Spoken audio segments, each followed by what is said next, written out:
Pentru prima dată în istoria de majorat a zilelor medicale ale spitalului nostru, ediția din acest an se desfășoară sub patronajul profesional al Academiei Oamenilor de Știință din România. Vă rog să-mi permiteți să dau o explicație Ținutei. Ținuta este de membru onorific al acestei academii. Și dau cuvântul pentru început domnului academician profesor Vlad Ciurea. Vă rog, domnul academician.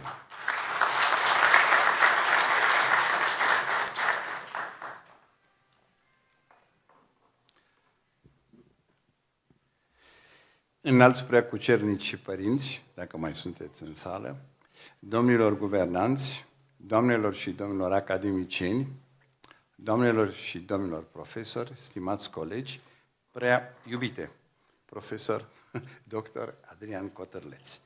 Este o cutumă, un lucru care s-a perpetuat și a mers din ce în ce mai bine. Este o cutumă pe plaiurile Moldovei.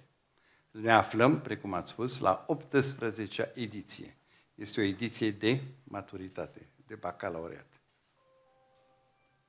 Napoleon a inventat bacalaureat. Da.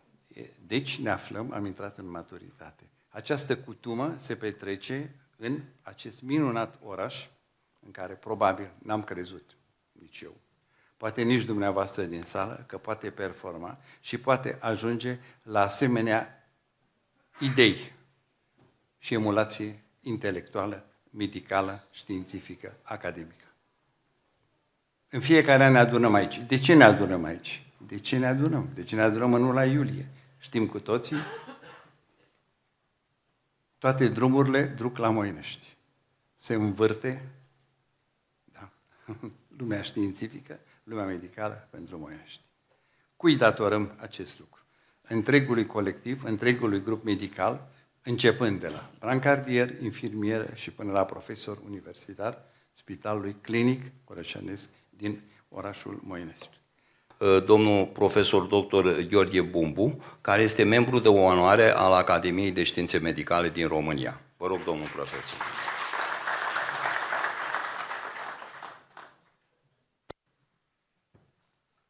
Mulțumesc, domnule profesor, domnule manager, domnilor academicieni, onorată asistență, doamnelor și domnilor.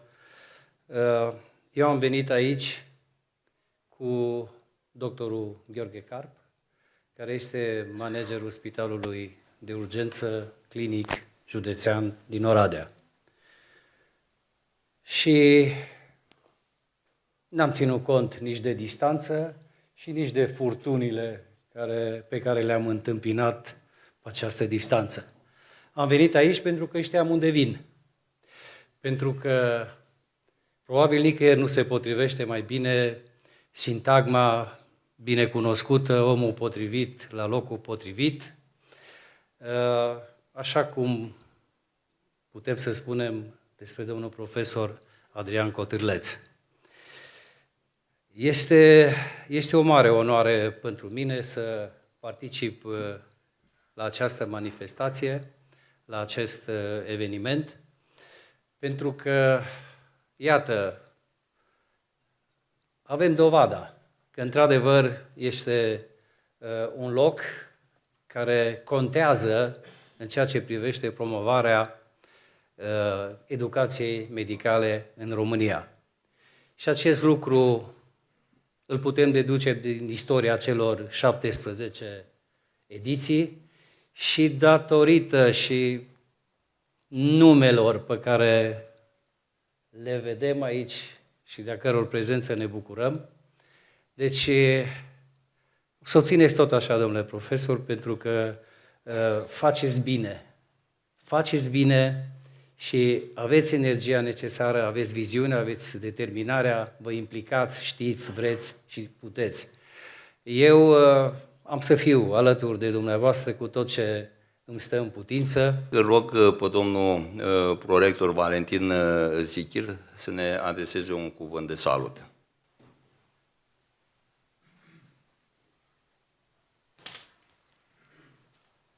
Bună ziua, stimate manager, profesor universitar dr. Adrian Valentin Cotârleț, distinse cadre medicale, stimați invitați, onorată audiență.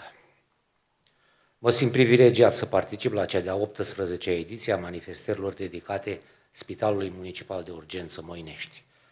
Conferința Zilele Medicale ale Spitalului Municipal de Urgență Moinești, intitulată Abordarea multidisciplinară în patologiile medico-chirurgicale, provocări și controverse actuale, deschide noi orizonturi, mai ales în contextul actual, în care inteligența artificială, alături de chirurgia robotică, își face simțită prezența în domenii din ce în ce mai variate. În încheiere, vreau să înmânez placheta omagială acordată de Senatul Universității Vasile Alexandri din Bacău, ca simbol al recunoașterii și aprecierii pentru contribuția adusă la dezvoltarea sistemului medical românesc.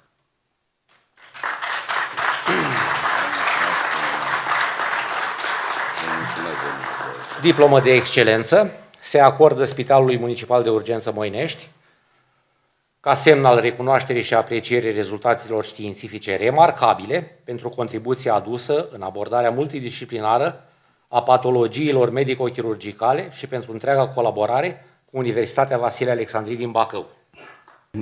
Doamna profesor doctor abilitat, Camelia Deaconu, care îi dau cuvântul. Vă rog, doamna profesor.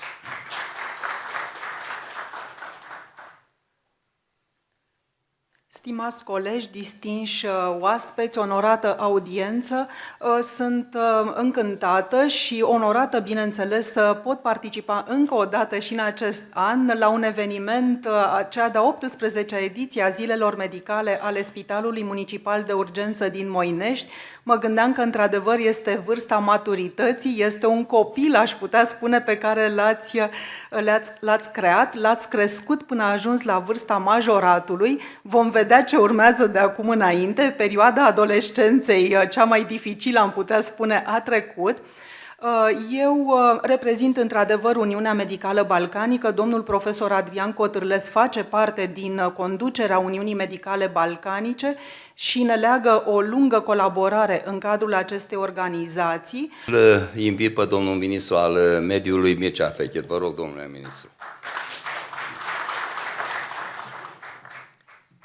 Vă mulțumesc, domnule profesor doctor Cotârleț, distinși academicieni, domnule subprefect, doamnelor și domnilor primari, stimate cadre medicale, îmi vine puțin greu să vorbesc după niște oameni care au dăruit atât de mult până astăzi semenilor lor. Vin cu mare plăcere, cred că a doua oară particip la acest eveniment, cunosc foarte bine activitatea Spitalului Municipal de Urgență Moinești. Eu sunt foarte mândru că sunt din același județ cu domnul profesor Cotârleț, pentru că Moineștiul și activitatea medicală de la Moinești nu este doar un punct de referință pe harta județului Bacău, însă este o activitate recunoscută la nivel național și la nivel internațional. Domnul profesor dr. Marcel Abraș, căruia îi dau cuvântul. Vă rog, domnule prorector.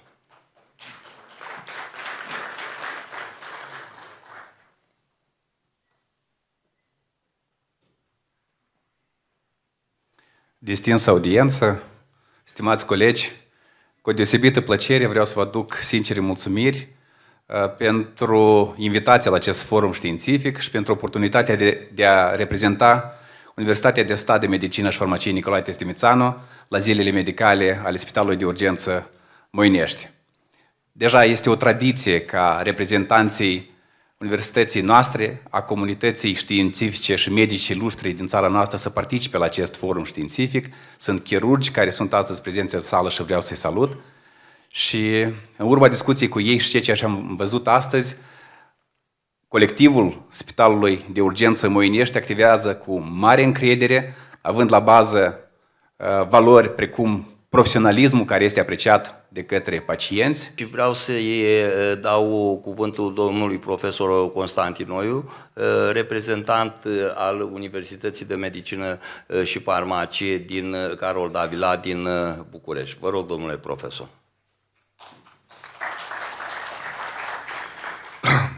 Mulțumesc, domnule profesor, fiindcă antecesorii mei s-au prezentat din partea căror formațiuni și academii vorbesc. Vreau să vă spun că vă aduc un salut tuturor domnilor academicieni, profesori, estimați invitați, din partea Comisiei de Chirurgie Generală de la Ministerul Sănătății, al cărui președinte în exercițiu încă mai sunt, al Societății Române de Chirurgie în calitate de pas prezidențial, Societății Chirurgilor din București, pe care am condus-o timp de 8 ani, și numai puțin din partea Academiei Oamenilor de Știință, unde sunt doar membru asociat, și Academia de Științe Medicale, unde am reușit să fiu membru titular.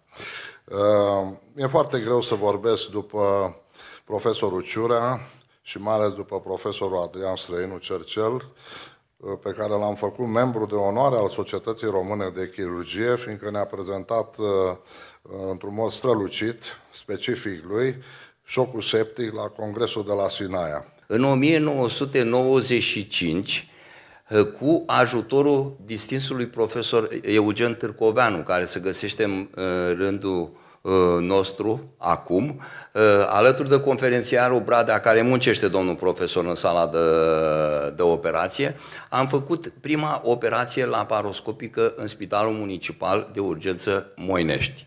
Pe Moldova am fost al doilea, bineînțeles, după clinica de chirurgie a Spitalului Sfântul Spiridon, și al 6-lea în țară. Dau cuvântul celui care a organizat 40 de ediții ale chirurgiei din Moldova, venerabilul doctor Virgil Răzeșu.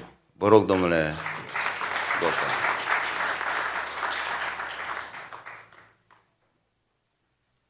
Ca unul dintre cei mai constanți și mai vechi participanți la zilele medicale ale Spitalului Moinești, țin să-mi exprim bucuria și satisfacția de a fi împreună cu dumneavoastră.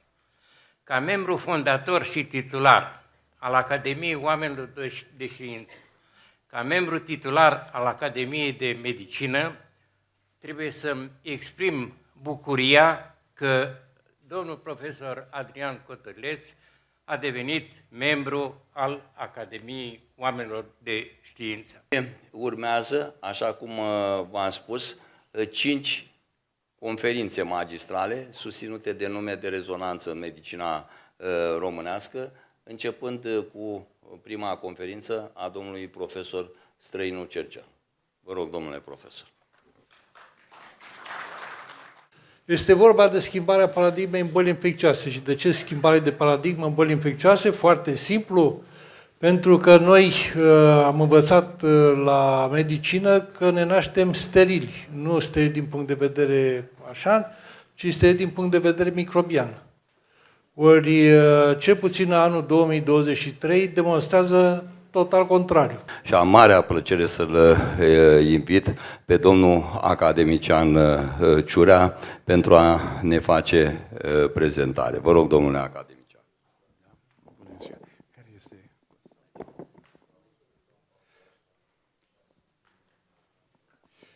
Da, bună ziua. Am ales un subiect care să fie interesant pentru toată lumea. Este vorba de ceea ce, în general, mâncăm și cum ne comportăm. Nu putem, ca și înainte ce a spus domnul profesor, nu ne putem rupe din mediu ceea ce mâncăm, ce apă bem, în ce aer stăm și cum ne comportăm în general, chiar la Moinești aici. Este o întreagă desfășurare. Pentru că ce urmărim? Urmărim să fim cu mintea întreagă, urmărim să îmbătrânim frumos. Întreb în sală, dorește cineva să facă Alzheimer?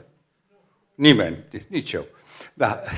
Deci dorim să fim cât mai întregi la minte, dorim ca părinții, bunicii, copiii noștri să nu facă niciun fel de boală. Prezentarea domnului profesor Stamate, șeful clinicii de chirurgie plastică și reparatorii, Spitalul Clinic Sfântul Spiridon din Iași. Vă rog, domnule profesor. Mai întâi doresc să mulțumesc domnului manager general al Spitalului de Urgențe, profesorul Adrian Cotărleț, că m-a invitat și mi-a dat prilejul. Astăzi spun cu plăcere că am reușit să implementăm la școala de chirurgie plastică a Facultății de Medicină și Farmacie Grete Popa Iași, microchirurgia reconstructivă a plexului brachial. Trebuie să trec repede peste niște slide-uri care arată, de fapt, clasificarea pe care a propus-o profesorul Naracas privind leziunile care se produc. Mai sunt două prezentări, una cu un subiect, o prezentare a domnului profesor Constantinoiu, vă rog, domnule profesor, și ultima prezentare a domnului profesor Târcoveanu cu inteligența artificială. Vă rog, domnul profesor Constantin. Vă mulțumesc, domnule profesor. O să vin și eu tot cu o chirurgie mai de nișă, care este chirurgia esofagiană. Fiindcă ce se întâmplă? Dacă odinioară un chirurg, cum era Toma Ionescu, azi opera o tumoră de mandibulă, mâine scotea un rinichi, poi mâine făcea o rezecție gastrică. Despre inteligența artificială. N-am vorbit nici cu domnul academician, nici cu cei dinaintea mea, dar lucrurile se cam repetă. Chirurgia timpului nostru a cunoscut o evoluție impresionantă. Și cea mai importantă impresie și impuls a dat-o inteligența artificială. Vrem sau nu vrem. Domnul profesor universitar dr. Dan Cobzianu, șeful clinicii ORL din cadrul Spitalului Spiridon din Iași. Domnule profesor, domnule prieten, bine v-am găsit, bine ați venit. Cum vă simțiți în cartier? Eu, ca să vă spun deschis, în primul rând vă mulțumesc pentru faptul că pot să fiu cu dumneavoastră și îmi pot spune măcar 2-3 păreri referitoare la această frumoasă manifestare care este de ani de zile. Eu vin de vreo 15 ani aici la această manifestare, care este o manifestare științifică deosebită și la care pot să spun cu mâna pe inimă că aportul dumneavoastră pentru a putea să prezentați acest mic, hai să spun, mic eveniment care este pus cu ghilimele, pentru că este un eveniment mare prin gradul de acoperire și prin cei care sunt invitați și care răspund cu mare plăcere aceste invitații, este un lucru deosebit. Doamna profesor universitar dr. Ciubara, nu mai știu prenumele. Ana Maria Ciubară. Adică Burlea. Da, adică Burlea. Da. Domnul profesor Ciubara, șeful secției de ortopedie de la spitalul din județean din Galați. Eu v-am întâlnit la Iași cu ceva vreme, nu? De vreo 3 ani sau de când ați plecat la Galați? Din 2016 am plecat la Galați ca să contribuim la crearea unei școli medicale. Un spital foarte modern, în care s-a muncit foarte mult și, într-adevăr, meritul este a domnului profesor Cotârleț. Domnul conferențiar universitar dr. Costel Bradea, medic primar chirurg, șeful clinicii de chirurgie 1 de la Iași. Bună seara! Într-adevăr am preluat ștafeta de la domnul profesor Târcoveanu pentru laparoscopie.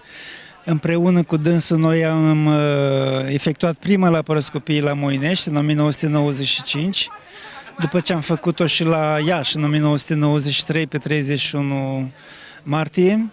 Și iată că am deschis drumul laparoscopie aici în Moinești și de atunci în fiecare an venim la zilele spitalului din Moinești. Doamnei profesor universitar dr. Paraschiva Apostolache, doamna profesor șefa clinicii de recuperare medicală din cadrul Spitalului de Recuperare din Iași. Și mulțumesc și domnului manager, domnul profesor Cotârleț, care m-a invitat întotdeauna, doar la prima ediție n-am fost prezentă. Îl felicit pentru continuitate și pentru nivelul foarte, foarte înalt la cum organizează această acțiune în fiecare an, invitații de marcă pe care îi are. Doamna profesor universitar dr. Florina Camelia Diaconu, bine ați venit, știu că sunteți președinta Uniunii Balcanice, nu? Așa este, sunt președinta Uniunii Medicale Balcanice, care este coorganizator al acestui eveniment științific de anvergură nu numai națională, dar și internațională, întrucât, așa cum ați putut observa, au fost foarte mulți invitați din străinătate, invitați de diverse specialități care au susținut prezentări, conferințe, workshop-uri. Este un eveniment medical științific de neratat, spun eu, în fiecare an, aceste zile medicale ale Spitalului din Moinești. Domnul profesor universitar dr. Gheorghe Rojnoveanu de la Universitatea de Stat Testimițianu din Chișinău. Eu sunt onorat că vă întâlnesc, am stat de vorbă și cu domnul rector repetate rânduri aici, știu că a fost domnul prorector la deschiderea de la Lira, de la Moinești. Bine ați venit la zilele Spitalului! Bine v-am găsit, să știți că pentru mine personal Moineștiu și domnul manager profesor Cotârleț au devenit nu numai o tradiție, dar un loc în care mă simt ca acasă, în care venim fiecare cu ce avem mai bun, să ne prezentăm, să luăm din experiența altora și să ne mai revedem, fiindcă așa se face în casele bune. Domnul academician Virgil Răzeșu, domnul medic primar chirurg, un om al pietrei neamțului și al României. Trebuie să spun că sunt unul dintre cei mai constanți și cei mai vechi participanți la reuniunile de la Moinești. De data asta, reuniunea are o semnificație cu totul particulară, pentru că domnul profesor Adrian Cotârleț a devenit membru al Academiei Oamenilor de Știință din România. Este membru al filialei Neamț a Academiei, singura filială neuniversitară dintre cele 8 existente în țară, și trebuie să spun că meritul acesta îi aparține în integralitate. Nu l-a obținut la o șuietă sau la o cină festivă, merită din plin. Eforturile lui trebuie foarte bine răsplătite. Îmi face o plăcere deosebită să fiu într-o companie deosebit de interesantă și de oameni dedicați profesiei și medicinei în general. Și spun asta cu respect pentru domnul profesor universitar dr. Nicolae Iordache, medic primar chirurgie generală și, din câte știu, lucrați la Spitalul Sfântul Ioan din București. Vă spun că unul din principalele motive pentru care vin aici este că găsești o dotare și ceea s-a făcut aici este extraordinar în sensul că aproape în fiecare an a apărut câte un nou lucru care a făcut să crească și să crească spitalul. Iar din punct de vedere al dotării, de aceea și place să vin aici să operez, pentru că există dotări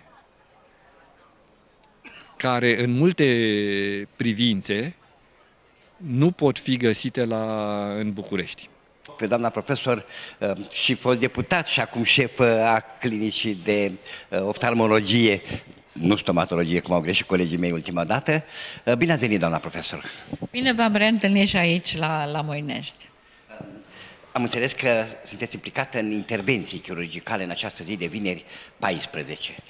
Da, am fost invitată să operez un caz mai deosebit de strabism la un adult, de colega care lucrează aici la Moinești. Nu este prima dată când operez la Moinești și vin cu plăcere ori de câte ori sunt solicitată.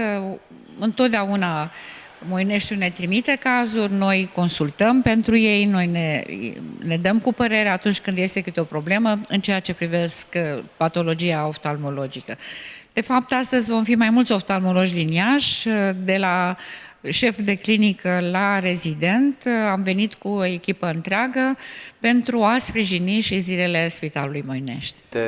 Legat de acest eveniment care este remarcabil. Știți cum e sintagma noastră românească, omul sfințește locul, cred că e cât se poate de potrivită aici, în acest moment, pentru că, vedeți, înainte de a veni aici, m-am întâlnit cu un coleg și m-a întrebat, printre altele, ce faci, și am zis că mă duc la Moinești. Dar ce faci tu la Moinești? Acest domn profesor Cotărleț e un tip special. Dincolo de faptul că este un foarte bun profesionist și cei de aici nu numai pot să spun acest lucru, și pot să spun și eu că mă pricep cât de cât. Este o gazdă extraordinară, un om cu un magnetism, cu o atracție specială și deosebită. Mă bucur foarte, foarte tare de ce se întâmplă. Am văzut tot felul de profesioniști aici, oameni cunoscuți în țară și nu numai academicieni, nume celebre.